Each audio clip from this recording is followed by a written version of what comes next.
സമൂഹത്തിൽ നടക്കുന്ന കുറേ സംഭവങ്ങളുണ്ട്, സോഷ്യൽ മീഡിയയിൽ നടക്കുന്ന കുറേ സംഭവങ്ങളുണ്ട്. അത് നിങ്ങൾ പറഞ്ഞു വെച്ചിരിക്കുന്നത് ആർക്കും ഫീൽ ചെയ്യാതെ, ആർക്കും അത് എന്നാൽ എല്ലാവർക്കും മനസ്സിലാവുകയും ചെയ്യും, അല്ലെങ്കിൽ വലിയ വിവാദങ്ങളിലേക്ക് പോകാൻ സാധ്യതയുണ്ട്. അത് മനഃപൂർവ്വമാണ് അങ്ങനെ ഒരു ക്രിയേറ്റ് ഉണ്ടാകുന്നത്. കാരണം ഇപ്പോഴത്തെ എല്ലാ ഇഷ്യൂസും പറഞ്ഞു പോകുന്ന രീതിയാണ് പറഞ്ഞത്. പക്ഷെ നമുക്ക് എന്റർടൈൻ ചെയ്ത് വളരെ ചിരിയോടുകൂടി കാണാനും പറ്റുന്നുണ്ട്. അത്തരം ഒരു രീതി കൈക്കൊള്ളാനുള്ള കാരണം എന്തായിരുന്നു? അല്ല, ഞാൻ ആ ഒരു സമൂഹത്തിലാണ് ജീവിക്കുന്നത്. അപ്പം ആ സമൂഹത്തിലുള്ള കാര്യങ്ങൾ തന്നെ ആയിരിക്കും ഞാൻ സ്ക്രിപ്റ്റിനകത്തും എഴുതാൻ ശ്രമിച്ചിട്ടുള്ളത്. അത് കുറച്ച് കോമഡി, അതെൻ്റെ ഇഷ്ടമായിരുന്നു, കോമഡി ആയിരിക്കണം എന്നുള്ളത്. അപ്പോൾ അത് കോമഡിയിൽ കൂടെ തന്നെ പ്രസൻറ്റ് ചെയ്യുക എന്നുള്ളതായിരുന്നു അതിനുള്ള മേജറായിട്ടുള്ള കാര്യം. അത് ബാക്കി ആൾക്കാർക്ക് നമ്മൾ ആരെയും ഉപദ്രവിക്കാൻ വേണ്ടിയല്ല ഇത് ചെയ്തിരിക്കുന്നത്, നമ്മൾ ആരെയും കുറ്റപ്പെടുത്തുകയല്ല. ചില തെറ്റുകൾ എനിക്ക് തോന്നിയിട്ടുള്ളതിനെ കുറച്ച് കോമഡി ആയിട്ടാണ് പ്രസന്റ് ചെയ്തിരിക്കുന്നത്.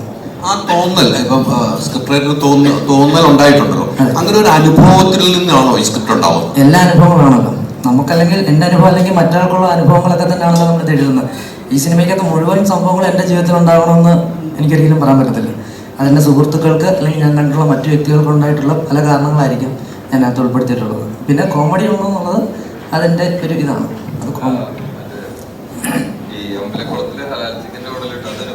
അത് അല്ലല്ല, അമ്പലക്കുളത്തിൽ ഹലാൽ ചിക്കൻ ഇട്ടത് അത് ഒരു സംഭവത്തിൽ തന്നെ ചെയ്തതാണ്. അല്ലല്ല, അത് എങ്ങനെ ഞാനല്ല വെച്ചിരുന്നത്. അല്ലല്ല, ഇല്ല, അത് കഴിയുമ്പോൾ തന്നെ പറഞ്ഞല്ലോ, ആഹാരത്തിനകത്ത് വരെ നമ്മൾ പറഞ്ഞത് അങ്ങനെയുള്ള രീതിയിലാണ് നമ്മളതിനെ വളരെ ഇതായിട്ട് പറഞ്ഞു പോകുന്നത്. പക്ഷെ അതെന്ത് നമ്മൾ ഈ കോമഡി ആയിട്ട് പറയാനാണെങ്കിലും അതൊരു ചങ്കൂറ്റം എന്ന് പറയുന്നത് വലുത് തന്നെയാണ്. കാരണം അത്രയും സമൂഹത്തിൽ ചർച്ച ചെയ്യപ്പെടുന്ന ഒരു സബ്ജക്റ്റാണ് ഇതൊക്കെ. ആ ചങ്കൂറ്റം നിങ്ങൾ നല്ല രീതിയിൽ കോമഡിയിലൂടെ വർക്ക് ചെയ്തപ്പോൾ സമൂഹം ഏറ്റെടുക്കുകയാണ് ചെയ്തത്. ഒരു വിമർശനം പോലും ഉണ്ടാകാതെ അത് ഏറ്റെടുത്തു. അതിനാണ് ഈ മലയാള ടീമിന് വലിയൊരു ബിഗ് സല്യൂട്ട് ഞാൻ ആദ്യം നൽകുകയാണ്. കാരണം ആ രീതിക്ക് ആ സിനിമ ഏറ്റെടുക്കുന്ന കാര്യം സംശയമില്ല. അത് ഇപ്പോഴത്തെ കാലഘട്ടത്തിൽ സെൻസറിൽ കത്രിക വെക്കുന്ന കാലഘട്ടമാകുമ്പോൾ നിങ്ങൾ ഈ സിനിമയായി വരുമ്പോൾ എല്ലാവരും ഏറ്റെടുക്കുകയാണ്. അവിടെ ഒരു കത്രികയും വരുന്നില്ല എന്നുള്ളതാണ്. അതാണ് നിങ്ങളുടെ ഒരു വിജയം. ഈ സിനിമ വിജയിക്കാനുള്ള കാരണം അത് തന്നെയാണെന്ന് എന്റെ പേഴ്സണൽ ഒപ്പീനിയനാണ്. ബാക്കിയുള്ളവരെ എനിക്കറിയില്ല. കൃത്യമായിട്ട് തന്നെ പറഞ്ഞ സാറാണ്. ഒരു ചിരിപ്പടം വേണമെന്ന് ഒരു നിർമ്മാതാവെന്ന നിലയിൽ ആളുകളെ ചിരിപ്പിക്കണം. ഈ സബ്ജക്ട് കേട്ടപ്പോൾ കുറെ ചിരിച്ചിട്ടുണ്ടാവും. ചിരിപ്പടം ഒരു പ്രൊഡക്ഷനിലേക്ക് ഇറങ്ങുമ്പോൾ ആൾക്കാരെ ഒന്ന് വേദനിപ്പിക്കാൻ നല്ല രീതിക്ക് എൻജോയ് ചെയ്ത് ആ തിയേറ്ററിൽ പോയിരുന്നവരെ ചിരിയെ കാണാനുള്ള ഒരു ആകാംക്ഷ ഉണ്ടായിരുന്നു ഈ സിനിമ പ്രൊഡ്യൂസ് ചെയ്യുന്ന സമയത്ത്. അങ്ങനെ ഭയങ്കരമായിട്ട് പ്ലാൻ ചെയ്തിട്ട് ആൾക്കാരെ ചിരിപ്പിച്ചേക്കാം എന്ന് വിചാരിച്ചിട്ട് അങ്ങനത്തെ ഒരു സ്ക്രിപ്റ്റ് നോക്കി അങ്ങനെയൊന്നും ഉണ്ടായതല്ല. പറഞ്ഞപോലെ ശിവൻ ഞാൻ ഇന്റർവ്യൂവിൽ ചെയ്യുന്ന സമയത്ത് ഞങ്ങൾ തമ്മിൽ നല്ല അടുപ്പമുണ്ട്. അപ്പോൾ അങ്ങോട്ടും ഇങ്ങോട്ടും ഈ പറയുന്ന തമാശകൾ മനസ്സിലാവുമ്പോൾ എളുപ്പമാണ്. നമുക്ക് എപ്പോഴും ഉള്ളൊരു കാര്യം എന്താണെന്ന് വെച്ചാൽ നമുക്ക് ഒരാളോട് ഒരു തമാശ പറഞ്ഞിട്ട് അത് എക്സ്പ്ലെയിൻ ചെയ്യേണ്ടി വരിക എന്ന് പറയുന്നതാണ് ഏറ്റവും വലിയ ഗതികേട് എന്ന് പറയുന്നത്. പക്ഷെ ഞങ്ങൾ ഒരുമിച്ചിരുന്ന് സംസാരിക്കുമ്പോൾ അങ്ങോട്ടും ഇങ്ങോട്ടും പറയുന്ന തമാശകൾ രണ്ടാമതൊരു വട്ടം പറയുകയോ എക്സ്പ്ലെയിൻ ചെയ്യേണ്ടിയോ വരാറില്ല.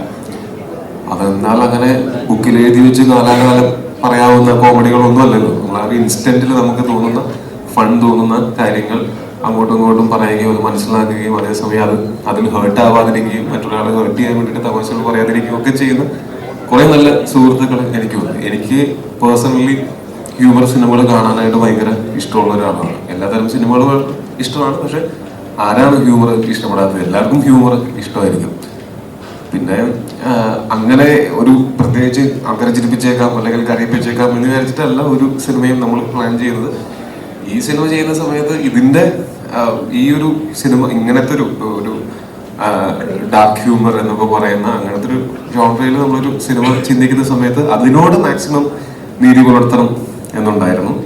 അതിന് പറ്റിയ ആൾക്കാർ തന്നെയാണ് ഈ സിനിമയിൽ വർക്ക് ചെയ്തിട്ടുള്ള എല്ലാവരും. ഇപ്പോൾ നേരത്തെ പറഞ്ഞ പോലെ നമ്മളെ പ്രൊഡക്ഷൻ്റെ ഫ്ലാറ്റിൽ എല്ലാവരും കൂടെ ഇപ്പോഴും ഇരിക്കുന്നുണ്ടെങ്കിൽ അങ്ങോട്ടും ഇങ്ങോട്ടും പറയുന്ന തമാശകൾ മനസ്സിലാവുന്നതുകൊണ്ടാണ്. അപ്പോൾ അത് ഈ സിനിമയ്ക്ക് എന്താ പറയുക, അങ്ങനെ ഭയങ്കരമായിട്ട് നമ്മൾ അവകാശവാദങ്ങളോ അങ്ങനെ ഒന്നും പറയാനില്ല. ചിരി വരുത്താം എന്നുള്ളത് മാത്രമേ നമ്മൾ മുമ്പും ചിന്തിച്ചിട്ടുണ്ടായിരുന്നുള്ളൂ. ഇപ്പൊ അതിൽ സക്സീഡ് ആവുന്ന സമയത്ത് ഞങ്ങളെല്ലാവരും ഭയങ്കര ഹാപ്പിയാണ്. നമ്മൾ ആഗ്രഹിച്ച പോലെ തന്നെ തിയേറ്ററുകളിൽ നിറഞ്ഞ ചിരി നമുക്ക് കൃത്യമായിട്ട് അറിയാം. മറ്റ് ഏതൊരു ഇമോഷനാണെങ്കിൽ നമുക്ക് പിന്നീട് ആൾക്കാർ അഭിപ്രായം പറയുമ്പോഴേ നമുക്കത് മനസ്സിലാക്കാൻ പറ്റുള്ളൂ. പക്ഷെ ചിരി എന്ന് പറയുന്നത് നമുക്ക് പെട്ടെന്ന് നമുക്ക് തിയേറ്ററിൽ ഇരുന്നിട്ട് ഇൻസ്റ്റന്റ്ലി നമുക്ക് അതിന്റെ റിവാർഡ് കിട്ടുന്ന പോലെയാണ്. അത് വലിയ സന്തോഷമുള്ള കാര്യമാണ്. കഥ കേട്ട് കഴിഞ്ഞപ്പോൾ ഒരു വിഷയം ഇപ്പൊ അവിടെ ചോദിച്ച സ്ക്രിപ്റ്റ് തന്നെ, ആ സ്ക്രിപ്റ്റുമായിട്ട് ബന്ധപ്പെട്ട് തന്നെ ഈ വിഷയങ്ങൾ കൈകാര്യം ചെയ്യുമ്പോൾ നിർമ്മാതാവെന്ന നിലയിൽ ഭയപ്പാടുണ്ടായിരുന്നു. തമാശയായിട്ട് ഞങ്ങൾ പറയായിരുന്നു സീരിയൽ കില്ലേഴ്സിനെ ഈ സിനിമയിൽ കുറെ കളിയാക്കുന്നുണ്ടെന്നാണ്, സീരിയൽ കില്ലർമാരെല്ലാം കൂടെ പ്രൊട്ടസ്റ്റ് ചെയ്ത് വരുമോ എന്നുള്ളതൊക്കെ അങ്ങനെയൊക്കെ ഞങ്ങൾ തമാശയായിട്ട് അങ്ങോട്ടും ഇങ്ങോട്ടും പറഞ്ഞിട്ടുണ്ടെന്നല്ലാതെ ഒരു തമാശയിലൊന്നും ഒഫൻഡഡ് ആവേണ്ട കാര്യം ഇല്ലെന്നാണ് എനിക്ക് തോന്നുന്നത്. അത് നമ്മളെല്ലാത്തിലും ഭയങ്കര സെൻസിറ്റീവായി കഴിഞ്ഞാൽ തമാശകൾ പറയാൻ പറ്റില്ല. എനിക്ക് തോന്നുന്നു അത്രയും സെൻസിറ്റീവ് ആവാതെ ഇതങ്ങനെ ആരെയും വിഷമിപ്പിക്കാനോ ഉപദ്രവിക്കാനോ വേണ്ടി അല്ലാതെ, അങ്ങനത്തെ ഒരു ഇന്റൻഷൻ ഇല്ലാതെ പറയുന്ന തമാശകളെ അങ്ങനത്തെ ഒരു രീതിയിൽ ഇന്റർപ്രറ്റ് ചെയ്യുന്നത് അതിലൂടെ ചെയ്യുന്ന ഭയങ്കരമായിട്ടുള്ള ഒരു ക്രൂരതയാണ്. നമുക്ക് തമാശകൾ പറയാനുള്ള ആ ഒരു സ്വാതന്ത്ര്യം, അത് അങ്ങനത്തെ ആക്ഷേപഹാസ്യത്തിലൂടെ നമുക്ക് പല കാര്യങ്ങളും ആൾക്കാരെ ചിന്തിപ്പിക്കാനും ചിരിപ്പിക്കുന്നതിനോടൊപ്പം തന്നെ ചിന്തിപ്പിക്കാനും ഒക്കെ പറ്റുന്നതാണ്. അത് ഞങ്ങളുടെ ഒരു തരത്തിലുള്ള ഞങ്ങളുടെ ഈ സൊസൈറ്റിക്ക് വേണ്ടി നമുക്ക് ചെയ്യാവുന്നത് ആരെയും ഹേർട്ട് ചെയ്യാതെ ചിരിപ്പിച്ചുകൊണ്ട് ചില കാര്യങ്ങൾ ഓർമ്മിപ്പിക്കാം എന്നുള്ളതാണ്. അതിന് നമുക്ക് ഇങ്ങനെ ഒരു ബാക്ക്ലാഷസ് ഉണ്ടാവുമെന്നും നമ്മളങ്ങനെ ചിന്തിച്ചിട്ടുമില്ല, അങ്ങനെയൊന്നും ഇതുവരെ ഉണ്ടായിട്ടുമില്ല. അപ്പോൾ ഉണ്ടാവില്ലെന്ന് പ്രതീക്ഷിക്കുന്നു. മൈക്കോളൂ. ബഡ്ജറ്റ് കുറച്ച് കൂടിപ്പോയെന്ന് പറയാം. അപ്പോൾ ബേസിനെ ഉച്ച സുഹൃത്താണ് നിങ്ങളുടെ കോമ്പോ എന്ന് പറഞ്ഞാൽ പ്രേക്ഷകർ എപ്പോഴും സോഷ്യൽ മീഡിയയിൽ ആഘോഷിക്കുന്നതാണ്. എപ്പോഴെങ്കിലും ചോദിച്ചിരുന്നോ റെമുനറേഷൻ കുറച്ച് ചവിട്ടി പിടിച്ചുകൂടെ? ഞാൻ വളരെ കൃത്യമായിട്ട് ഇതിന്റെ പ്രൊഡക്ഷനിൽ ഞാൻ അങ്ങനെ ഭയങ്കരമായിട്ട് ഇടപെട്ടിട്ടില്ലെങ്കിലും ഞാൻ കൃത്യമായിട്ട് പറഞ്ഞിട്ടുണ്ടായിരുന്നത് ആരോടും അങ്ങനെ നിർബന്ധിച്ച് ശമ്പളം കുറപ്പിക്കരുത് എന്നുള്ളതാണ്. അതിലൊന്നാമത്തെ കാര്യം, എല്ലാവർക്കും പണിയെടുത്താൽ അവർ അർഹതപ്പെടുന്ന അവരുടെ പൈസ കിട്ടിയിരിക്കണം എന്നുള്ളത് എനിക്കും അറിയാവുന്നതാണ്. അത് കിട്ടാതിരിക്കുമ്പോൾ ഉണ്ടാകുന്ന വിഷമമൊക്കെ എനിക്ക് നല്ല കൃത്യമായിട്ട് അറിയാവുന്നതാണ്. ഞാൻ കൂടുതലും ഈ പറയുന്ന പോലെ ശമ്പളം മേടിക്കുന്ന അല്ലെങ്കിൽ ആ ക്രിയേറ്റീവായിട്ടുള്ള സൈഡിലാണ് ഞാൻ കൂടുതൽ വർക്ക് ചെയ്തിട്ടുള്ളത്. അതുകൊണ്ട് അവര് എങ്ങനെയൊക്കെ ചിന്തിക്കും, അവർക്ക് എന്തൊക്കെ ഫീൽ ആവും എന്നുള്ളതൊക്കെ എനിക്ക് ഈസിലി ചിന്തിക്കാൻ പറ്റും. അപ്പൊ അങ്ങനെ സൗഹൃദം മുതലെടുത്തുകൊണ്ട് ആരെക്കൊണ്ടും ശമ്പളം കുറപ്പിക്കരുത് എന്ന് നമുക്ക് ആഗ്രഹം ഉണ്ടായിരുന്നു. എല്ലാവർക്കും സാറ്റിസ്ഫൈങ് ആയിട്ടുള്ള സാലറി ഇതിനകത്ത് കിട്ടിയിട്ടുണ്ടെന്നാണ് ഞാൻ വിശ്വസിക്കുന്നത്. പിന്നെ സൗഹൃദം നമ്മൾ മുതലെടുത്തിട്ടില്ലെങ്കിൽ പോലും നേരത്തെ ഞാൻ പറഞ്ഞ പോലെ ഗുരു സാറിനെ പോലെ ഉള്ള ആൾക്കാർ, ഇപ്പോൾ ബേസിലാണെങ്കിലും സുരേഷ് ചേട്ടനാണെങ്കിലും ഇതിനകത്ത് വർക്ക് ചെയ്തിട്ടുള്ള എല്ലാവരും ഈ സിനിമ പരമാവധി ഈ പറഞ്ഞ പോലെ നമുക്ക് ഇതിനകത്ത് ഒരു ഡാർക്ക് ഹ്യൂമർ ഇവിടെ വന്നിട്ടില്ലാത്ത ജോണറൊക്കെ ചെയ്യുമ്പോൾ അതിനകത്ത് ചെറിയൊരു റിസ്ക് എലമെന്റ് ഉണ്ടെന്ന് അറിയാവുന്ന കാരണം കൊണ്ട് ആരും അമിതമായിട്ടുള്ള ശമ്പളം ഞങ്ങളോട് ചോദിക്കുകയോ അങ്ങനെ ശമ്പളത്തിന്റെ പേരിൽ ഇവിടെ അങ്ങനെ ഒരു സംസാരമേ ഉണ്ടായിട്ടില്ല. പിന്നെ മറ്റൊരു കാര്യം, ഞാൻ ഒരിക്കലും ഇവരുടെ ശമ്പളം കുറപ്പിക്കരുത് എന്ന് പറയാനും കാരണം നാളെ ഇവരും പ്രൊഡ്യൂസ് ചെയ്യും, എന്നെ അഭിനയിക്കാൻ വിളിക്കും, ഇപ്പൊ ഞാൻ കുറപ്പിച്ചാൽ അപ്പൊ ഞാൻ കുറയ്ക്കേണ്ടി വരും എന്നുള്ള കാരണം കൊണ്ട് തന്നെയാണ്. ഞാൻ ആലോചിച്ചിട്ടിരുന്നത് 25 ദിവസം എന്ന് പറഞ്ഞ് ഷൂട്ട് ചെയ്തിട്ട് 75 ദിവസം ഷൂട്ട് ചെയ്തു. ശമ്പളം കൂടുതലൊന്നും തന്നില്ല, 25 ദിവസം ശമ്പളം തന്നു. ഞാൻ ആലോചിച്ചിട്ടുള്ളത് നമ്മള് 40 ദിവസം എന്ന് വിചാരിച്ചിട്ട് 70 ദിവസം ഷൂട്ട് ചെയ്തു, എന്നിട്ട് ആരും ഇങ്ങോട്ടൊന്നും തന്നില്ല.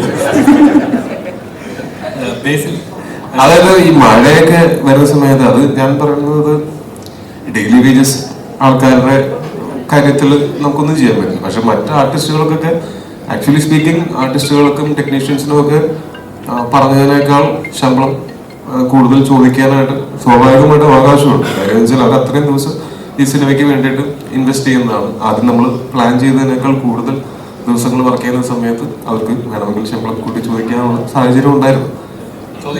അത് ചോദിച്ചില്ല, അല്ല അത് ചോദിച്ചില്ല, അത് പറയാൻ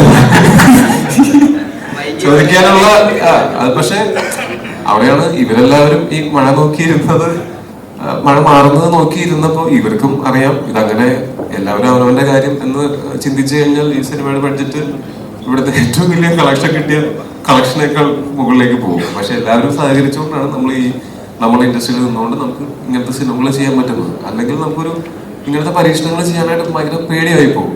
നമ്മൾ ഒരു അച്ചിൽ വാർത്ത പോലത്തെ സിനിമകൾ മാത്രം ചെയ്തുകൊണ്ടിരിക്കേണ്ടി വരും. നമുക്ക് പ്രോഫിറ്റ് ഇത്ര വരും എന്ന് പ്രതീക്ഷിച്ച് അങ്ങനെ മാത്രം ചെയ്യേണ്ടി വരും. അതിൽ നിന്നും മാറി എന്തെങ്കിലും ഔട്ട് ഓഫ് ദ ബോക്സ് ആയിട്ട് ചെറിയ രീതിയിലെങ്കിലും ചെയ്യണമെങ്കിൽ അത് ഒരാളെ കൊണ്ട് ഒറ്റയ്ക്ക് ചെയ്യാൻ പറ്റില്ല. അത് എല്ലാവരുടെയും സഹകരണം അതിനകത്ത് ഭയങ്കര ആവശ്യമാണ്.